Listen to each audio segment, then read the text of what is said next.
poll found President Trump's approval rating ticking higher. Joining us now, Michel, tax policy analyst with the Heritage Foundation. Adam, thanks for joining us. It's now, is it out? Is the cat out of the bag? It's 20%. No longer is it shooting for 15%?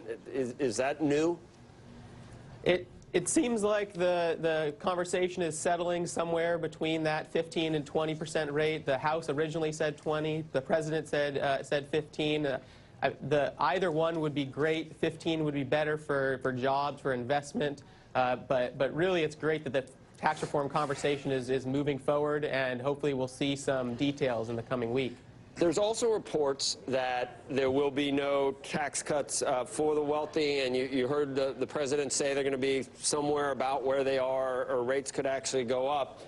And as politically incorrect as it is for me to even broach the topic, is that the best way to do it? And what I'm talking about is, let's say that the top 5% pay 60% of the federal income tax.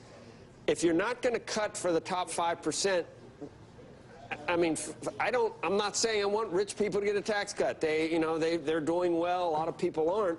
But the effects of cutting taxes, it seems like if you're going to cut taxes, some of it has to be on people who actually pay taxes, right? Yeah, well, as you noted, about 10%, the top 10% pay almost 70% of the income tax. So when we talk about tax reform, we have to be talking at some degree about lowering rates for everyone across the board, and that includes people at the top as well. That's not going to fly with Democrats in. It's going to be reconciliation and 51 votes.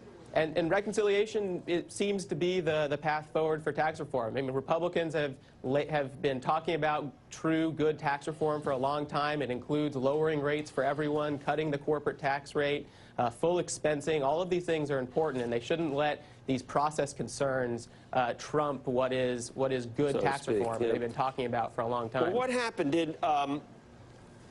Do these Republicans lose their nerve? I think, we saw them lose their nerve, some of them that voted for repeal again and again and again. When they got a little criticism that, there could be negative consequences on the re-election, they waffle.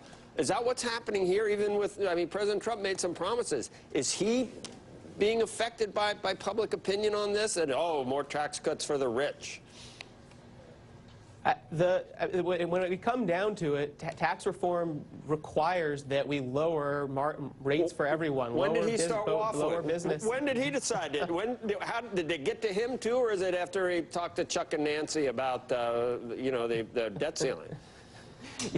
Yeah, I don't know where it came from. Your guess is as good as mine, but it's important to keep reminding the American people, Congress, the president, that the tax reform isn't true reform if we don't cut rates for everyone, we don't make structural reform. These are important pieces of tax reform. It might be Gary Cohn. He's like you, a big globalist. Anyway, just kidding. Adam, thank you. We appreciate it. Yeah, thank you for having me on.